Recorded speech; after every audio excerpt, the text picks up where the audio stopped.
Herkese merhaba. Ben Doktor Mustafa Kalkan. Bugün sizlere Seul'den sesleniyorum. Sakura ağaçlarının altında sakura çiçekleri uçuşurken çok güzel bir ortamdan sesleniyorum. Konumuz arka plandan da anlayacağınız üzere polen alerjisi. Bugün sizlere yeniden anlatmak istiyorum. Aslında bağışıklık denince önce bağışıklığın ilk kuralı D vitamininden başlamak lazım. D vitamini immün modülatör bir vitamin. Ne demek immün modülatör?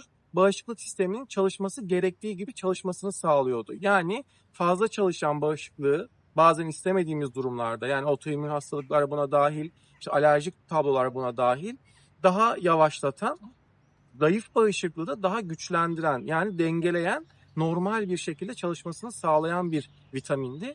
Dolayısıyla aslında hangi durum olursa olsun, hangi tablo olursa olsun, konumuz alerjik tablolarsa da D vitamininin her zaman önerdiğimiz gibi optimal seviyeler olan 50 ve üzerinde olması gerekiyor. Bunu sağladıktan sonra tabii ki de vücudumuzun diğer temel depoları olan B12, folik asit, magnezyum gibi depolarımızın da dolu olduğunu varsayarsak bir de amaca göre, alerjik tablolara göre bazı takviyeler var. Bunların da en başında kuersetin geliyor. Kuersetin aslında birçok bitkide bulunan bir polifenol. Soğanda, sarımsakta, elmada, meşe ağacında da birçok bitkide bulunabilen bir polifenol. Ancak yapılan çalışmalarda kuersetinin çok önemli immünmodülatör ve antialerjik olduğu gösterilmiştir. Özellikle alerjik durumlarda rol oynayan bir hücremiz var, mast hücresi. Mast hücrelerinden immünoglobulin E dediğimiz alerjiye sebep olan, alerjik tabloya, yani burun akıntısı, gözlerde yaşarma, vücutta kızarıklık gibi tablolara sebep olan bir stokin salgılanıyor. İşte bu mast hücresinden immünoglobulin E sentezlenmesini, deşarjını engellediği gösterilmiş kuersetinin. Kuersetin aynı zamanda çok önemli bir bağışıklık güçlendirici. Covid zamanında da biz kuersetinin faydalarını ekstra öğrendik. Dolayısıyla kuersetin bu dönemde hayatınıza dahil edebileceğiniz en önemli takviyelerden bir tanesi. Kuersetinde de biyo yararlanım çok önemli. Kullandığınız kuersetinin özellikle bitkilerdeki lipozomal teknolojiye verdiğimiz bir isim var. Fitozomal teknoloji. Aynı diğer vitaminlerde nasıl lipozomal yaptığımızda, yani etrafını fosfatikolinle kapladığımızda daha yüksek emilebilir hale getiriyorsak, lipozomal teknolojide de her bir bitki molekülüne bir fosfatikoline ekleyerek onu yüksek emilebilir, bağırsaklardan geçebilir hale getiriyoruz. Yapılan çalışmalarda siz 500 mg standart kuersetin kullansanız, 500 mg da fitozomal kuersetin kullansanız 25 kata kadar daha fazla emilebildiği ve hücrelere kadar ulaşabildiği gösterilmiş. Dolayısıyla kuersetin seçerken fitozomal olmasına ekstra dikkat ederseniz daha yüksek fayda görürsünüz. Bir diğer bağışıklık üzerinde etkili takviyelerden bir tanesi yine bir bitkisel takviye olan çörek otu. Çörek otu zaten geleneksel tıpta her derde deva olarak bildiğimiz bir bitkisel destek. Ancak bilimsel temelde de özellikle çörek otunun içerisinde bulunan timokinon ismini verdiğimiz molekülün çok önemli bir anti alerjik olduğu gösterilmiş. Onun yanında yine bağışıklığı destekleyici etkileri de bulunuyor.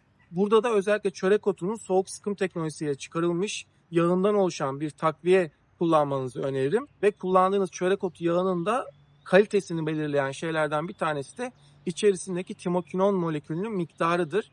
Dolayısıyla polifenol içeriği yüksek, kalite standartlarında üretilmiş bir çörek otu yağı da kuersetinle birlikte de kullanılabilir, tek başına da kullanılabilir. Birbirlerinin etkisini sinerjik olarak destekleyecektir. Evet, bir diğer bahsetmek istediğim takviye ise aslında Türk halkı olarak biz probiyotikleri genelde sadece bağırsak sağlığıyla ilgili olarak düşünüyoruz. Ya kabız olduğumuzda ya ishal olduğumuzda probiyotikler aklımıza geliyor. Ancak bazı probiyotik suçları immün modülatör özelliğe sahip. Biz bunlara immünobiyotik diyoruz. Bağışıklık üzerinde etkili olan probiyotik takviyeleri. Onun yanında bir de postbiyotikler de alerjik durumlarda özellikle bize ciddi anlamda fayda sağlayabiliyor.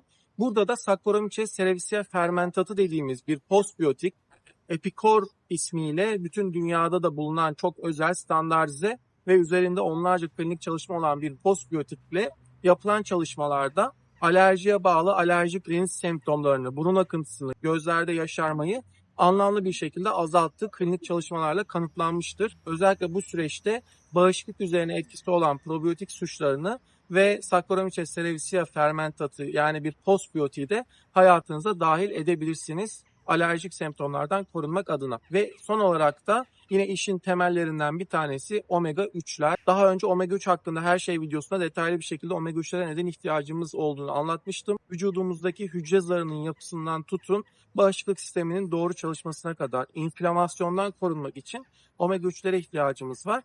Ve günümüzdeki en önemli problem de omega 3, omega 6 dengesinin omega 6 lehine bozulmuş olmasıydı.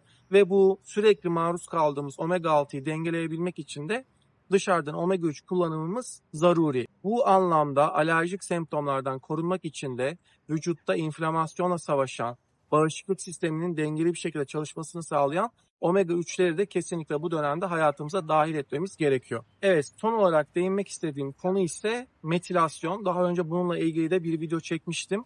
Vücutta alerjiye sebep olan temel molekül histamin. Bunu siz antihistaminikler örneğin kullandığınız alerji ilaçları da ne yapıyor? Vücutta histamini temizliyor.